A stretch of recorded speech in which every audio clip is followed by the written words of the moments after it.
అసలు ఈ అధ్యక్ష పదవిలో ఇంతమంది ఉండగా రామచంద్రరావు గారిని అధ్యక్ష పదవి ఎన్నుకోవడం పట్ల ఏంటి అసలు వ్యూహం?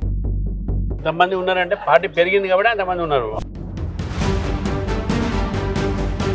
మిగతా పార్టీల వల్ల బీజేపీలో వర్గపోరు ఉండదు అంటారు. కానీ మీరు అధ్యక్షుడిగా మీ పేరు ప్రకటించిన వెంటనే రాజాసింగ్ ఎమ్మెల్యే రాజీనామా చేయడం అనేది ఇది దేనికి సంకేతంగా భావించవచ్చు? నేను మాట్లాడలేదు, ఎందుకంటే ఆల్రెడీ ఇప్పుడు మీరు రాగానే వెంటనే జూబ్లీహిల్స్ బై ఎలక్షన్స్ ఉన్నాయి. ఈ బై ఎలక్షన్స్లో ఇప్పుడు రామచంద్రరావు గారు అధ్యక్షుడైన తర్వాత కూటమి తరపుగా వెళ్తారా, ఒంటరిగా వెళ్తారా, ఎలాంటి వ్యూహాన్ని అవలంబించబోతున్నారు అనేది ఒక ఉత్కంఠ ఉన్నది. తెలంగాణలో బీజేపీ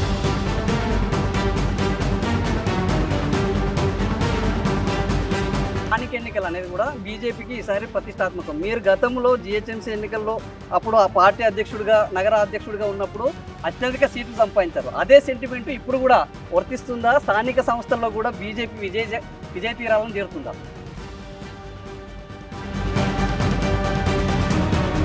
రామచంద్రరావు గారు రాగానే హిట్టర్ కాదు, అరే ఇంత మంచి మనిషికి ఇచ్చారు, ఇంత స్మూత్ పర్సన్కి ఇచ్చారు అనుకున్నారు. మీరు ఇప్పుడు బండి సంజయ్ని మరిపించే విధంగా హిట్లు కొట్టే అవకాశం ఉన్నదా? బండి సంజయ్ మరిపించే అవసరం లేదు.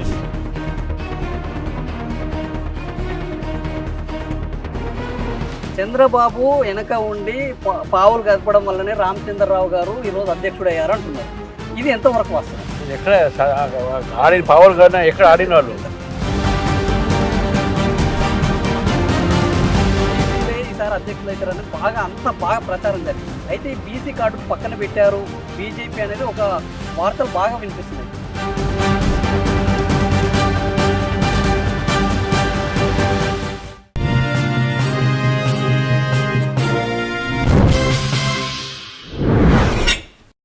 అందరికీ నమస్తే. ఈరోజు రాష్ట్ర బీజేపీ అధ్యక్షునిగా ఎన్ రామచంద్రరావు గారు అనూహ్య పరిస్థితులలో అధ్యక్షునిగా ఎన్నికయ్యారు.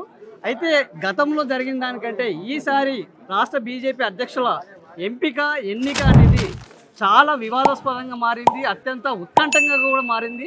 మహామహులు దీనికి పోటీ పడగా ఒక ఉరుములేని మెరుపు వలె రామచంద్రరావు గారు అధ్యక్ష పదవిని సాధించుకున్నారు.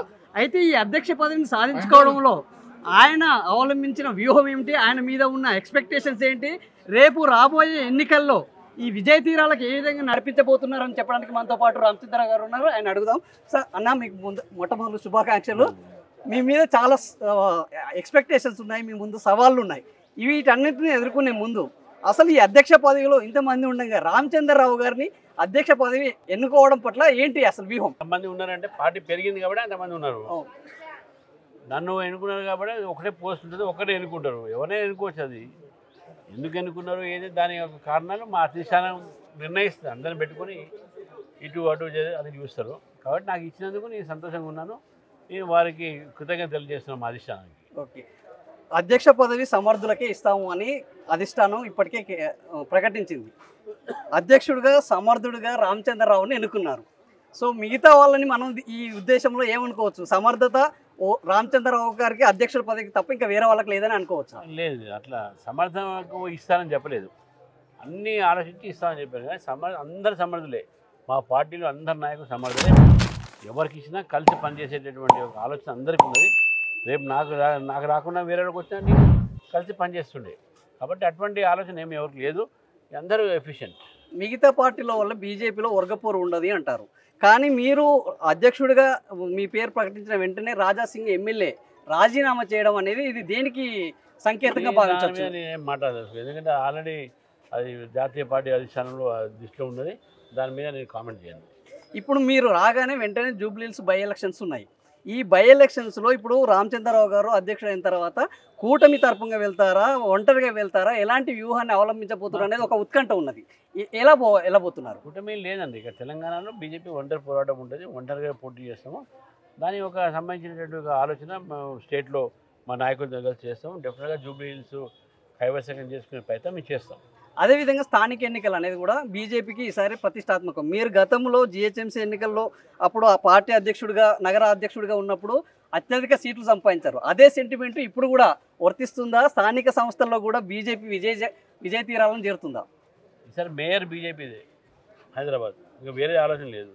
మిగతా స్థానికాలు అనుకున్నారా మీరు? డెఫినెట్గా స్థానిక ఎలక్షన్స్లో వార్డు మెంబర్ నుంచి సర్పంచ్, ఎంపీటీసీ, జెడ్పీటీసీ మ్యాక్సిమం సీట్లు బీజేపీకి వస్తాయి. అందరికన్నా ఎక్కువ బీజేపీకి వస్తాయి. పట్టభద్రుల ఒక క్యాండిడేట్గా మీరు చాలా సున్నితమైన స్వభావం గలవారు, మెతక స్వభావం గలవారు అనే ఒక అది ఉన్నది జనాల్లో. నిన్న మొట్టమొదలే నా మీద ట్రోల్స్ చేస్తే ఒక్కొక్కరు అంతు తేలుస్తాను మీ విశ్వరూపం ప్రదర్శించారు. అసలు అంత కోపం రావడానికి మీ విశ్వరూప ప్రదర్శన కారణం ఏంటి? కోపం కాదు, అది నా అసలు స్వరూపం. అది అంటే బీజేపీలో ఒక హిట్టర్ కావాలని అనుకున్నారు యాక్చువల్గా అందరూ. బండి సంజయ్ లాంటి వాళ్ళు, మిగతా వాళ్ళ హిట్టర్లు అని అనుకున్నారు. రామచంద్రరావు గారు రాగానే హిట్టర్ కాదు, అరే ఇంత మంచి మనిషికి ఇచ్చారు, ఇంత స్మూత్ పర్సన్కి ఇచ్చారు అనుకున్నారు. మీరు ఇప్పుడు బండి సంజయ్ని మరిపించే విధంగా హిట్లు కొట్టే అవకాశం ఉన్నదా? బండి సంజయ్ మరిపించే అవసరం లేదు, మేము అందరం కలిసే పనిచేస్తాం. కాబట్టి మేము ఎవరిని మరిపించే ప్రయత్నం చేయము. ఇక్కడ అందరినీ ప్రజల్లో ఉంచుతాము, అందరు ప్రజలు గుర్తించాలి. అంతవరకే మేమంతా టీం వర్క్. ఇక్కడ ఒక హిట్టింగ్ ఒకటే నడవదు, టీం వర్క్ ఉంటేనే హిట్టింగ్ చేస్తే గెలుస్తాం. అది అన్న మీ మీద రాగానే ట్రోల్స్ మొదలుపెట్టారు. జనరల్గా ఇప్పుడు అటు కాంగ్రెస్ కానీ ఇటు బీఆర్ఎస్ కానీ మా పార్టీలోనే కోవట్లు ఉన్నారని చెప్పుకుంటున్నారు వాళ్ళు. ఈ ట్రోల్స్ వెనుక మన పార్టీ కోవట్లు ఉన్నారా లేకపోతే పక్క పార్టీలో వాళ్ళు చేస్తున్నారా? ఈ ట్రోల్స్ని మనం నమ్మితే మన టైం అంతా వేస్ట్ అయిపోతుంది. ఇక్కడ కూడా అందరూ అంటే ఈ కోవట్ విధానం మన పార్టీలో ఏముంది? మా దగ్గర ఎవరు కోవట్ లేరు. మా కోవట్లు ఎక్కడ బయట ఎవరు లేరు. వాళ్ళు ఉన్నాయని అనుకుంటే వాళ్ళ సమర్థత, అంతేగాని మా దగ్గర మాత్రం అందరూ మా పార్టీతో ఉన్నారు, పార్టీకి కట్టుబడి ఉన్నారు, పార్టీకి వాళ్ళు లాయల్గా ఉన్నారు. ఇంకొక పెద్ద విమర్శ ఉందన్న, చంద్రబాబు వెనక ఉండి పావులు కదపడం వల్లనే రామచంద్రరావు గారు ఈరోజు అధ్యక్షుడు అయ్యారు అంటున్నారు. ఇది ఎంతవరకు వాస్తవం? మరి ఎక్కడ ఆడిన పావులు కన్నా ఎక్కడ ఆడిన వాళ్ళు? దానికి చెస్ బోర్డు ఉండాలి. దాంట్లో కూటమిలో ప్రధాన నాయకుడిగా ఉండి చంద్రబాబు కలవక దాదాపు 10 ఏళ్ళు అయింది అన్న. ఆ తర్వాత బీసీ కార్డు, బీసీలే ఈసారి అధ్యక్షులు అవుతారని బాగా ప్రచారం జరిగింది. అయితే బీసీని కాదని ఒక పార్టీ కోసం 30 ఏళ్ళు అనేక ప్రస్థానం కొనసాగించిన రామచంద్రరావుకు వచ్చింది. అయితే ఈ బీసీ కార్డును పక్కన పెట్టారు బీజేపీ అనేది ఒక వార్తలు బాగా వినిపిస్తున్నాయి. దీనికి మీ సమాధానం ఏంటి? ఒక ప్రెసిడెంట్తోనే బీసీకి అన్యాయం జరిగిపోతుందండి. ఇంకా పోస్టులు ఉన్నాయి, ఆ పోస్టులు అన్నీ వాళ్ళకి వస్తాయి కదా, అట్లెందుకు ఆలోచించారు?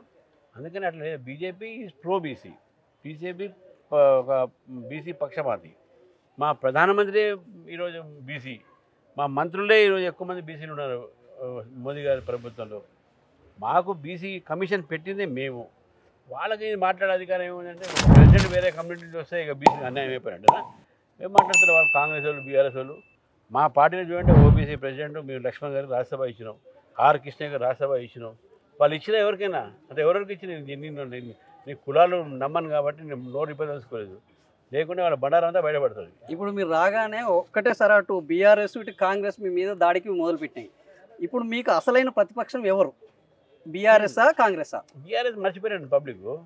ఇప్పుడు రూలింగ్ ఉన్నది కాంగ్రెస్, వాళ్ళతోనే మేము కొట్లాడతాం. రేవంత్ రెడ్డి మీ మీద డైరెక్ట్గా అంటున్నారు రామచంద్రరావుని అధ్యక్షునిగా చేయడం అంటే బీఆర్ఎస్కు పదవిని అప్పగించడమే, బీఆర్ఎస్ అవయవదావరణం చేయడం వల్లనే బీజేపీకి ఇన్ని సీట్లు వచ్చినాయి, ఇప్పుడు బీఆర్ఎస్ బీజేపీ ఒక్కటే అనేది దీంతో తేలిపోయింది అంటున్నారు. రేవంత్ రెడ్డికి మీరు ఏం సమాధానం చెప్తారు? వాళ్ళదే అన్నారు కదా బీఆర్ఎస్ వాళ్ళు, వాళ్ళ తెలుసుకోవాలి ఎవరు కరెక్ట్ అనేది.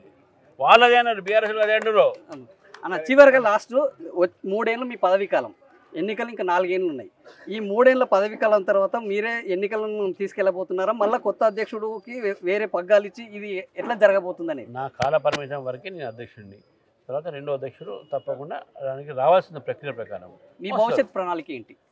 పార్టీని అధికారం తీసుకురావడం అనేది తీసుకురా మనం పర్వాలి. కార్యకర్తలకు ఏం సందేశం? కార్యకర్తల సందేశం ఏంటంటే అహోరాత్రులు కష్టపడాలి, ప్రజలు మనకు అనేవి చూస్తున్నారు, మనం అందరం కూడా ఐకమత్యంతో మనం ప్రజల్లో పనిచేస్తాం.